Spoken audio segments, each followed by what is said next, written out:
Thanks so much for sparing us. Not at all. Could you please call in? Come and sit down in Buckingham Palace. Sorry to keep you waiting.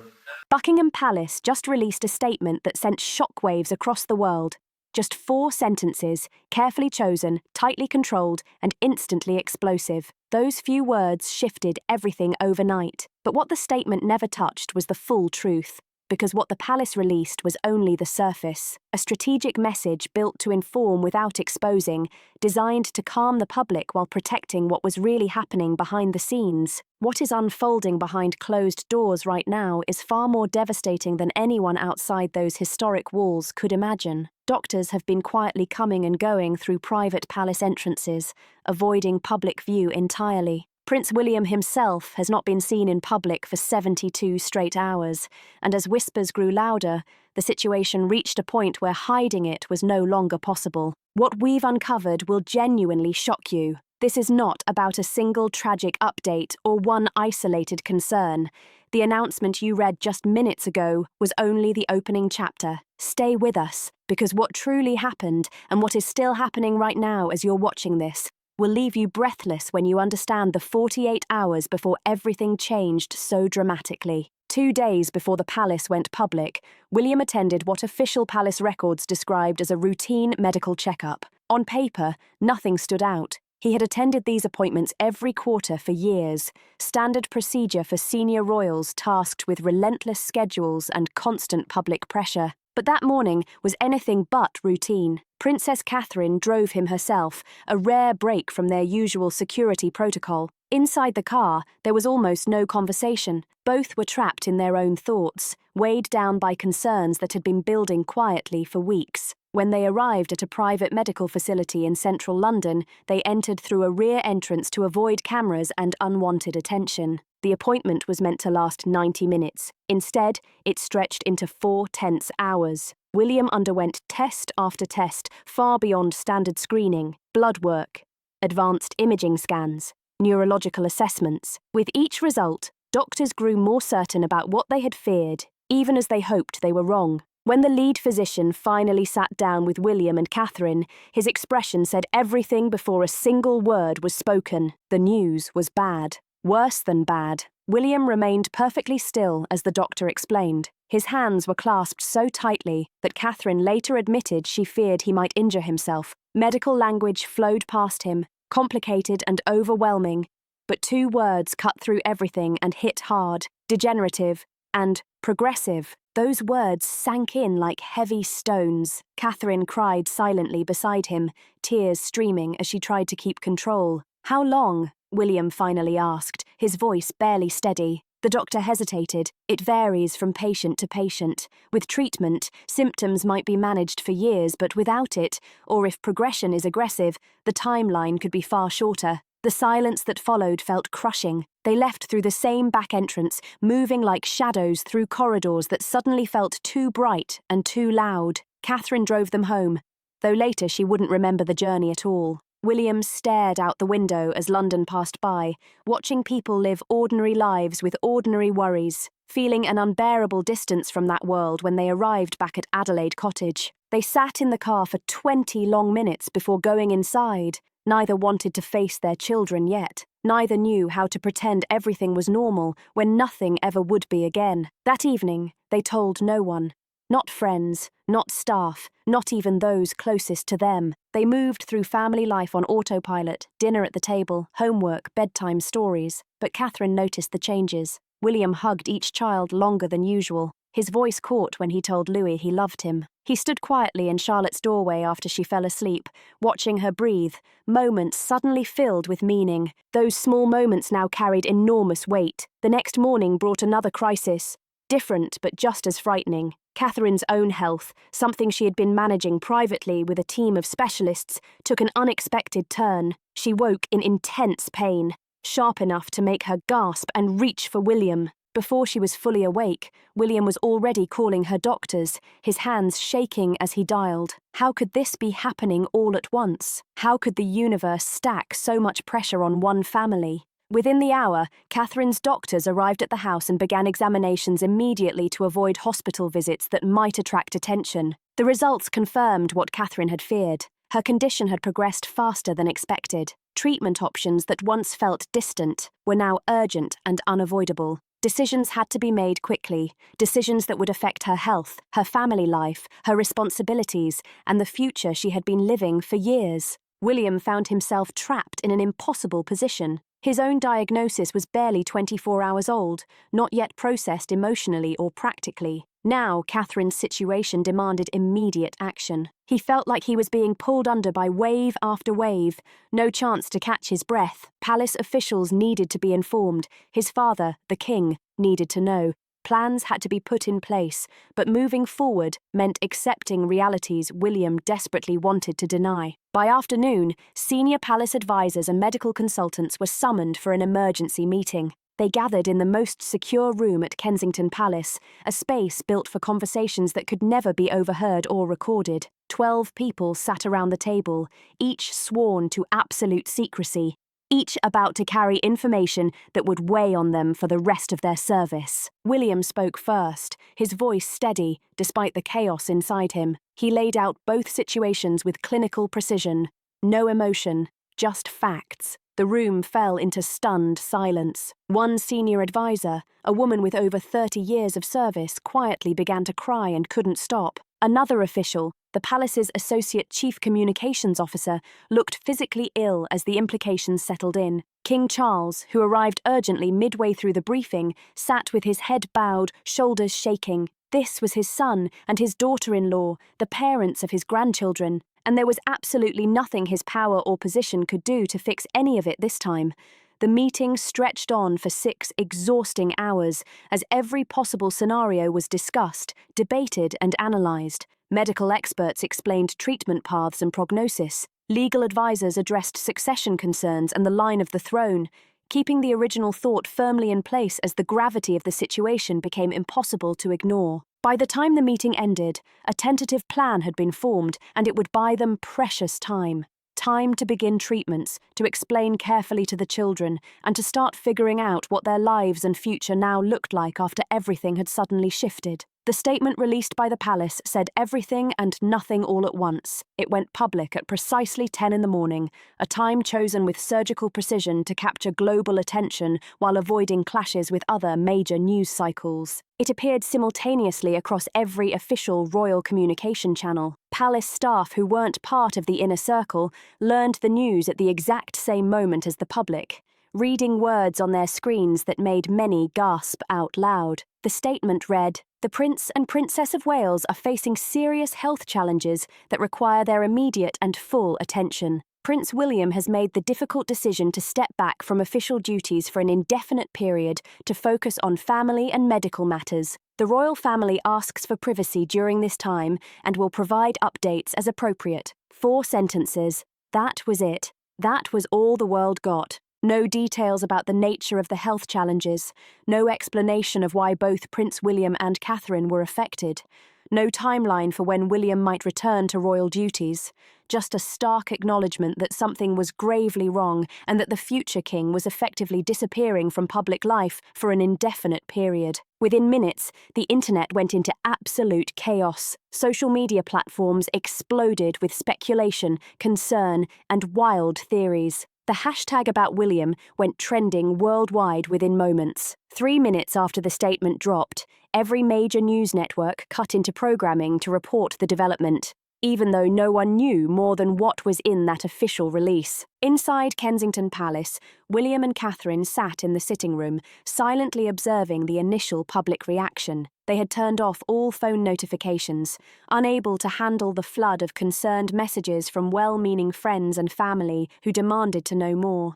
Catherine sat curled in a chair, physically drained from the stress of the past 2 days and the toll her condition was taking on her body. William stood by the window, eyes scanning the grounds, noting the increased security presence now deemed essential. Their 3 children, George, Charlotte and Louis, had been kept home from school that day. They did not fully understand why, but they sensed the tension radiating from their parents and were unusually quiet, unusually cooperative. William and Catherine decided that afternoon would be the moment to tell the children. Of course, not everything. They were far too young to hear the full truth, but enough so that they would understand why life was about to change. The thought of that conversation terrified both parents more than any diagnosis or public scrutiny ever could. How do you explain to your children that everything they have always known as normal could shift overnight? How do you tell them that their father is sick, that their mother might be sick too, and that you cannot promise them everything will be okay because the truth is,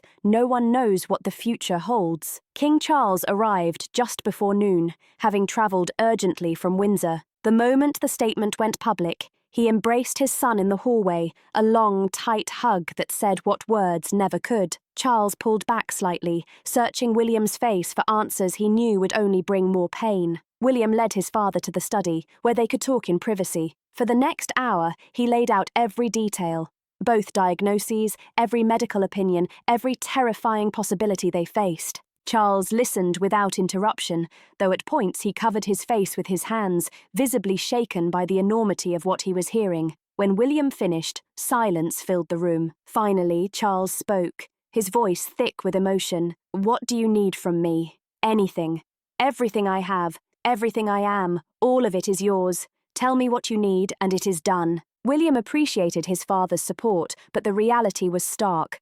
Not even the king's vast resources could cure degenerative illness or reverse the hands of time. "What I need is time with my family and privacy," he admitted, "to deal with this without the world watching every moment. And I need to know that if things get worse, if I become unable to fulfill my role as heir, you will protect my children." Charles nodded slowly, understanding the full weight of his son's request. "Your children will always be protected, no matter what happens. They are my priority. After you, nothing comes first." William felt a slight release in his chest, a tiny easing of the crushing anxiety that had been building for days. Knowing his father would safeguard his children if the worst came was more valuable than any other assurance he could receive. The afternoon brought more challenges as Catherine's medical team arrived to begin an aggressive treatment protocol. The plan was grueling.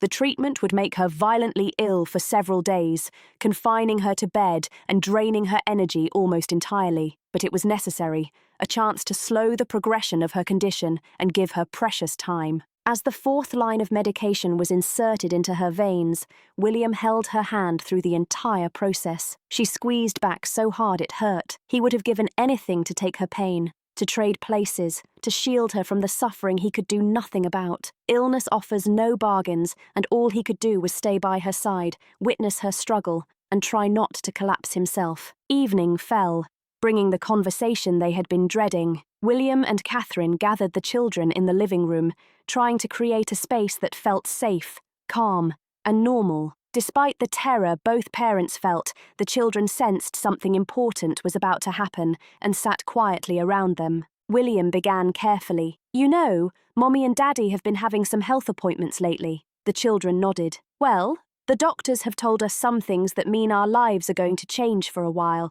We are both going to need treatment and rest, which means we will be home more and not attending as many royal events." George understood more than his younger siblings, but his face showed confusion and growing fear. "Are you dying, Dad?" The blunt question hit William like a punch. He took a breath, weighing his words. "Everyone dies eventually, but that is not what is happening now. We are only getting help to manage being sick.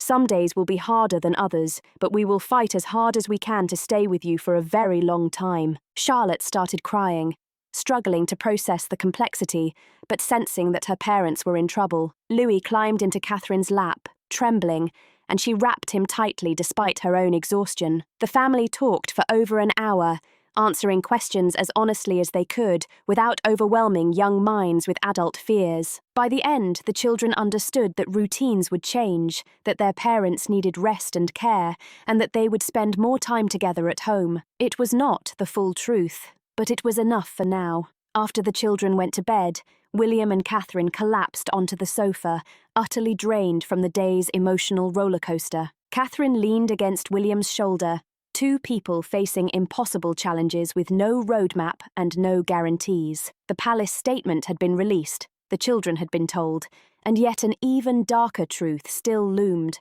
What William kept hidden, the secret the statement never revealed, the reality no one else could know. However, what Catherine did not yet fully understand was that William's condition was far worse than he had admitted to anyone. The doctors had given him two stark options during that initial consultation. Either begin aggressive treatment immediately, which meant surgeries, medications with severe side effects, and a grueling schedule that could leave him incapacitated for months, or decline treatment and focus on palliative care, accepting that his time was limited while trying to maintain quality of life for as long as possible. William, however, had chosen a third path that his doctors had never formally suggested. An experimental treatment protocol was being pioneered at a research facility in Switzerland. Early trials had shown some promise, but the risks were enormous.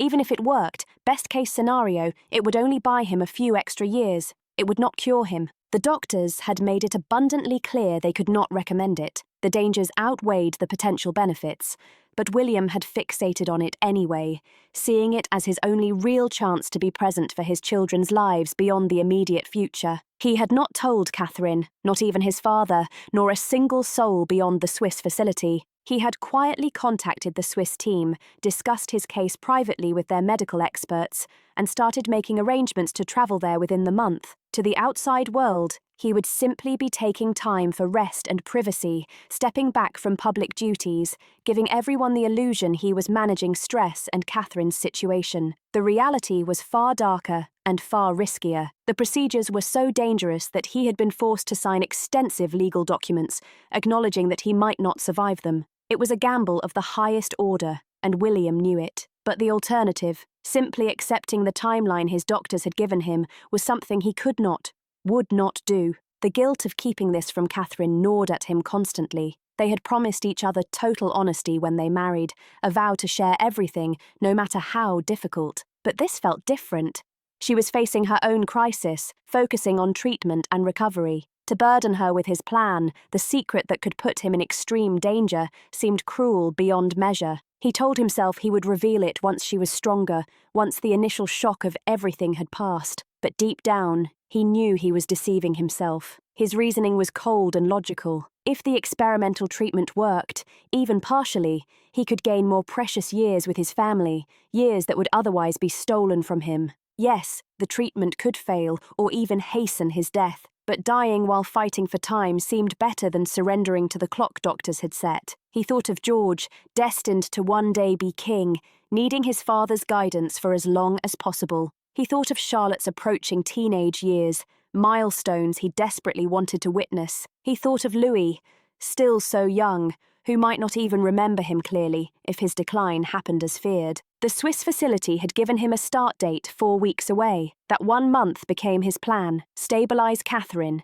ensure the children were adjusting, organize the home, then leave under the pretext of rest and intensive therapy. The facility agreed to complete confidentiality, no visitors, no communications except brief messages to confirm he was alive. It would be the hardest thing he had ever done, but even a sliver of extra time with his family made it worth the sacrifice. Palace officials, briefed on his stepping back, were unaware of the Swiss plan. They assumed he would remain at Adelaide Cottage, resting and managing medical appointments in London. If he did not return from Switzerland, at least he would have tried everything possible. Catherine noticed his distraction, the way he sometimes seemed to drift away during conversations, but she attributed it to stress and fear, the same pressures consuming her. She did not suspect that he was plotting something beyond what they had openly discussed. About a week after the public statement, she asked him directly if he was telling her everything. William looked into her eyes. Yes, everything the doctors told me, you know.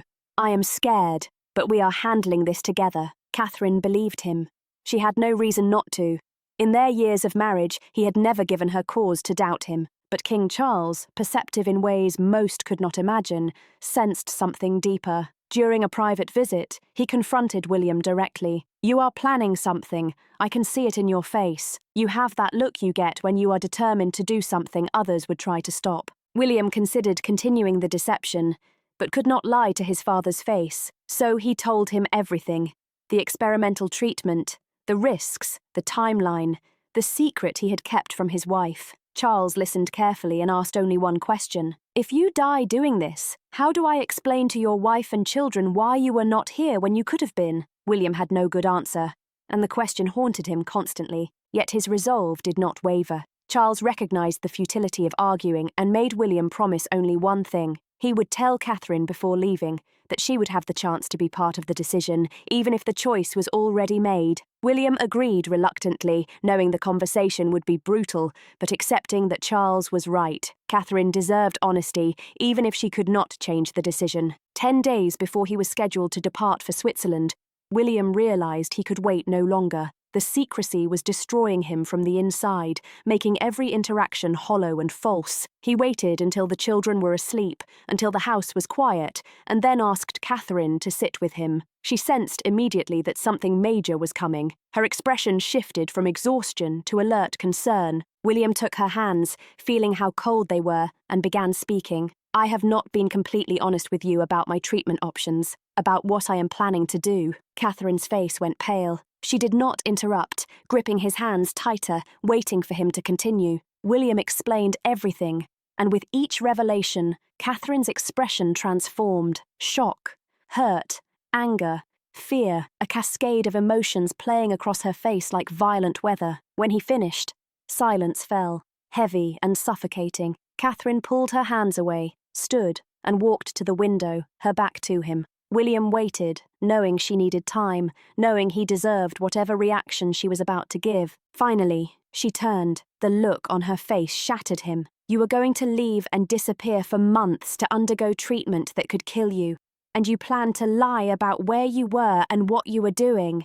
Did you even think about me when you made this decision? Her voice was calm, but every word hit like a hammer, sharp and accusing. What would it do to me to lose you while thinking you were just away resting? William stood, aching to close the distance between them, but respecting her space. Of course I thought about you. I think about you constantly. That is why I am doing this, to have more time with you, with our children. The treatment is risky, but it is the only real hope I have of beating the timeline. Doctors had given me options. Catherine laughed bitterly through tears. And if you die during the treatment, if I get a call from Switzerland telling me you are gone, and I never got to say goodbye because you lied about what you were doing, what about that scenario? Did you even think about that? Her anger and hurt spilled out in ways William had never experienced before. She accused him of being selfish, of making unilateral decisions about their family's future, and of treating her as if she could not handle the truth. William defended himself, his voice rising to match hers, insisting he was trying to protect her and give them all a better future. But even as he argued, he knew she was right. He had chosen out of fear and desperation, not partnership. He had treated her like she needed shielding rather than as an equal, entitled to participate in difficult decisions. They shouted until their voices were hoarse, until words they would later regret spilled out, exposing raw wounds that had been hidden beneath years of surface-level calm. Eventually, the fire of anger burned itself out, leaving only exhaustion and grief. Kate sank onto the couch, sobbing in a way William had never seen before, her entire body shaking with uncontrollable tears. I cannot lose you. I cannot do this without you, and you are asking me to let you go, to do something that might take you away from me forever. How is that fair? How is that fair? William sat beside her, pulling her close despite her weak resistance, feeling his own tears falling into her hair. It is not fair. Nothing about this is fair. But I am so scared of dying and leaving you all that I am willing to risk everything for a chance at more time. They held each other in darkness for what felt like hours, while their children slept upstairs, blissfully unaware of the crisis unfolding below. Eventually, Catherine pulled back, wiping her eyes, looking at William with red, swollen eyes. I want to talk to your doctors, the ones in Switzerland. I need to understand exactly what this treatment involves and what the real odds are. I will not make this decision based on your fear or desperation. I need facts. I need to know everything, every detail, every risk, before I agree to this. William nodded immediately, relieved she was not refusing outright, grateful for her analytical mind even amid emotional chaos. Okay, we'll call them tomorrow. You ask whatever you need to ask, and then we decide together. 3 weeks into William's treatment in Switzerland, the truth finally revealed itself in full. Everything changed. He had been enduring procedures that pushed his body to its absolute limits,